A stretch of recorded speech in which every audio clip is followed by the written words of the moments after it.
بالله من الشيطان الرجيم. بسم الله الرحمن الرحيم.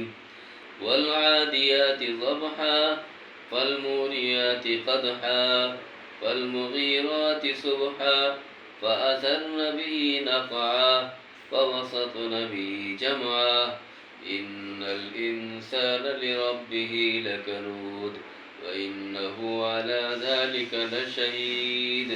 صدق اللہ العظیم.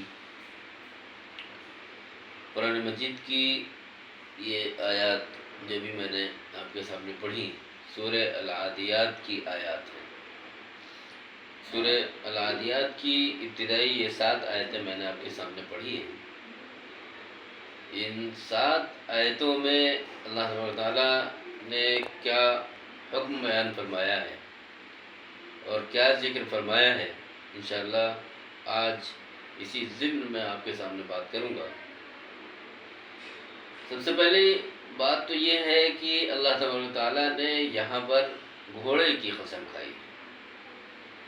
وہ گھوڑے جو چاق و چوبند ہیں، تیز رفتار ہیں اور تیزی کے ساتھ چلتے ہیں، یہاں پر اللہ تبارک تعالیٰ نے ان گھوڑوں کی قسم کھائی ہے.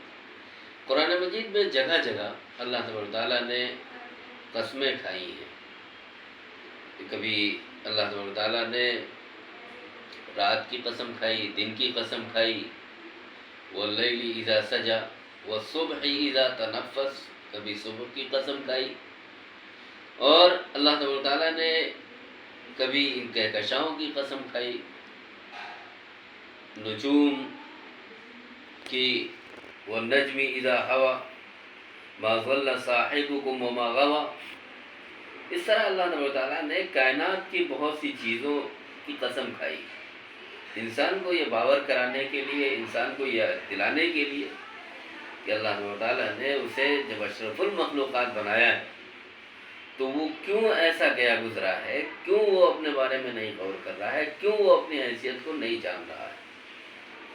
تو قرآن کریم کی یہ آیات جو بھی میں نے آپ کے سامنے پڑھی ہیں، ان آیت میں اللہ تعالیٰ ارشاد فرما رہا ہے، اعوذ باللہ من الشیطان الرجیم، میں پناہ مانگتا ہوں اللہ کی شیطان مردود سے. بسم اللہ الرحمن الرحیم، شروع کرتا ہوں اللہ کے نام سے جو بڑا مہربان اور نہایت رحم کرنے والا ہے.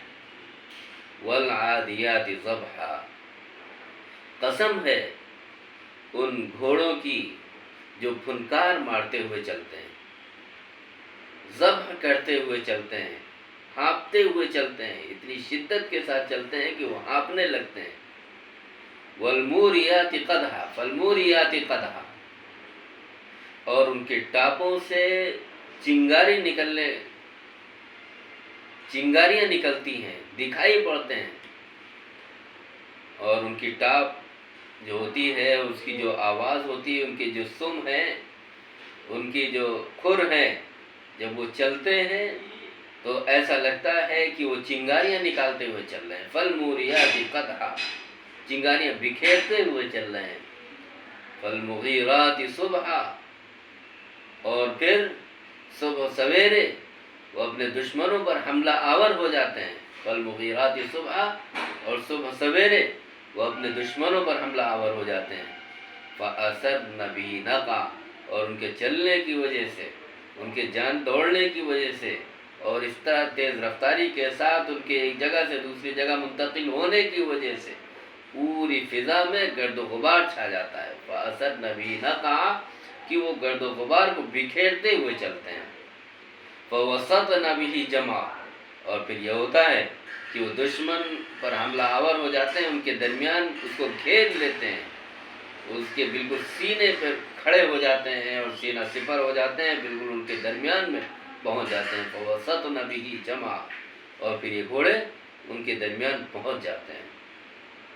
پھر اس کے بعد کہا گیا ان الانسان لربہ لکنود، بے شک انسان اپنے رب کا بڑا ناشکرا ہے. ان الانسان لربہ لکنود، انسان اپنے رب کا بڑا ناشکرا ہے. وَإِنَّهُ عَلَى ذَلِكَ لَشَهِيدٌ، اور وہ اس پر گواہ بھی ہے. وَإِنَّهُ عَلَى ذَلِكَ لَشَهِيدٌ، اور وہ اس پر گواہ بھی ہے. تو یہ جو شاید آیتیں بھی اور چند آیتیں ہیں انشاءاللہ آئندہ اس کا آپ کے سامنے ترجمہ اور مفہوم ذکر کریں گے، کیونکہ وہ انسانوں سے متعلق ہیں اور انسان کی جو حرص و ہوس ہے اس سے متعلق ہیں۔ تو آج اللہ سبحانہ تعالیٰ نے جو ان آیات میں 7 آیتوں میں جو حکم ارشاد فرمایا ہے، جو اللہ سبحانہ تعالیٰ نے احکام بتلائے ہیں، اس ضمن میں میں آپ کے سامنے اس میں روشنی ڈال رہا ہوں۔ قرآن مجید کے جو احکام ہیں، قرآن مجید کی جو آیات ہیں، اللہ سبحانہ تعالیٰ نے اس کو تمام انسانوں کے لیے ایک رہنما ہدایت کا ذریعہ بنایا ہے۔ جگہ جگہ اللہ سبحانہ تعالیٰ نے بہت سی چیزوں کی قسمیں کھائی ہیں، ستاروں کی، آسمانوں کی، زمینوں کی، کہکشاؤں کی، اور تمام چیزوں کا ذکر کیا ہے اس لیے تاکہ انسان اس سے عبرت حاصل کرے۔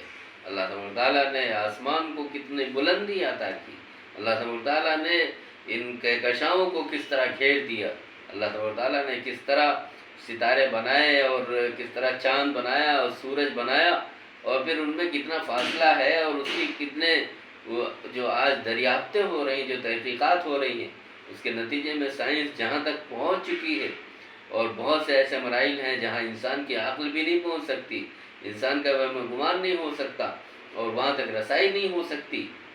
اللہ کے آفاق و انفس پر غور کرنے سے انسان کو پتہ چلتا ہے کہ انسان کی حیثیت کیا ہے، تب وہ سمجھتا ہے کہ اللہ کی خدائی میں وہ کیسے کسی کو شریک بنا رہا ہے، اللہ کے ساتھ کیسے وہ اپنے آپ کو اللہ کا برابر اور ہمسر بنا رہا ہے۔ بے شک اللہ کا کوئی بھی شریک نہیں ہو سکتا، اللہ کا کوئی بھی ثانی نہیں ہو سکتا۔ ہم سب اس کی عبادت کے لیے پیدا کیے گئے ہیں، ہم سب اس لیے پیدا کیے گئے ہیں، ہم سب کو اس لیے اس خالق کائنات نے بنایا ہے تاکہ ہم اس کی وفاداری میں لگے رہیں، ہم اللہ کے وفادار بندے بن جائیں۔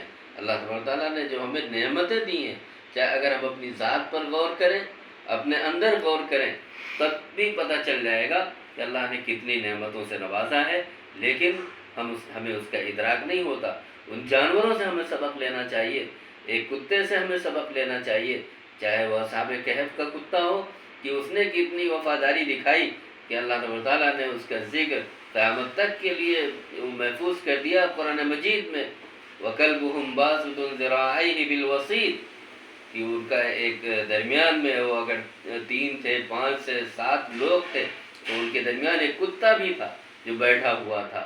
ایک وفاداری کا ذکر کیا ہے۔ اسی طرح اللہ تعالیٰ نے بہت سے جانوروں کا ذکر کیا، ان کی وفاداری کا ذکر کرتے ہوئے کہ یہ جانور کیسے وفادار ہوتے ہیں۔ وَالْعَادِيَاتِ ضَبْحًا کہ تم گھوڑے کو دیکھو، گھوڑے کی صفات کو دیکھو اور پھر اپنی ذات پر غور کرو کہ گھوڑا کتنا وفادار ہے اپنے مالک کا، کہ صرف اس بنیاد پر کہ اسے تھوڑا سا چارہ دے دیتا ہے، تھوڑا سا کھانے کو دے دیتا ہے، لیکن وہ اپنی جان کی پرواہ کیے بغیر ایسے پھنکار مارتے ہوئے چلتا ہے، چاہے جتنا طویل سفر ہو۔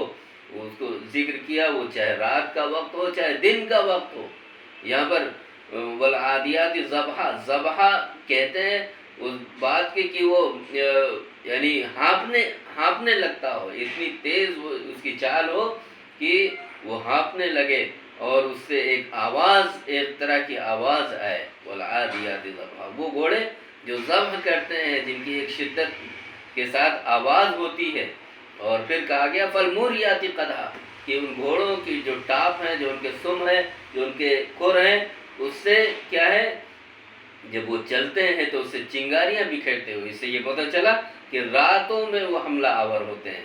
عربوں کا ایک رسم و رواج تھا۔ یہاں لوگوں نے، مفسرین نے بہت سی چیزیں، بہت سے اقوال ذکر کیے ہیں، اس کو جہاد فی سبیل اللہ سے بھی تعبیر کیا ہے، لیکن یہاں پر اللہ تبارک تعالیٰ نے عرب جاہلی دور میں عربوں کا جو رواج تھا اور عربوں کا جو طریقہ کار تھا کہ وہ دشمنوں پر کس طرح حملہ آور ہوتے تھے، اس طریقے کو اللہ تبارک تعالیٰ نے ذکر کیا کہ خاص طور پر ان کا یہ نہیں دیکھا جاتا تھا کہ وہ کس حالت میں ہے، کیا ہے، ان پر کیا اثر ہوگا۔ ان کے یہاں کوئی انسانیت نہیں تھی، ان کے یہاں شرافت نام کی چیز نہیں تھی، ان کے یہاں حیا نام کی چیز نہیں تھی، ان کے یہاں کوئی عفت و پاکدامنی کی چیز نہیں تھی۔ وہ جب بھی اپنے دشمنوں پر حملہ آور ہوتے تھے تو ہر طرح کی مار کاٹ کرتے تھے اور تحقیق کرتے تھے، لوٹ پاٹ کیا کرتے تھے، تو راتوں میں جایا کرتے تھے اور صبح سویرے وہ حملہ کر دیا کرتے تھے کہ تاکہ دشمن کو موقع نہ مل سکے بھاگنے کا، دشمن کو موقع نہ مل سکے اپنے لوگوں کو بلانے کا، اس کا مقابلہ کرنے کا۔ فَوَسَطْنَا بِهِ جَمْعًا، یہ گھوڑوں کا سہارا لیا کرتے تھے، یہ گھوڑے ان کا سہارا ہوا کرتے تھے۔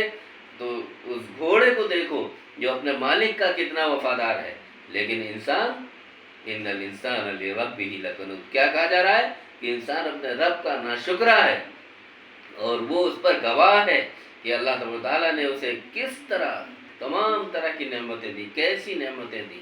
ان نعمتوں پر کیا اس نے غور کیا کہ اللہ تبارک و تعالیٰ نے اسے اشرف بنایا ہے، تمام مخلوقات میں سب سے زیادہ فضیلت دی ہے، لیکن کیا وہ اس کا حق ادا کرنے والا ہے؟ ابھی انشاءاللہ آگے اور تفصیل آپ کے سامنے ذکر کی جائے گی۔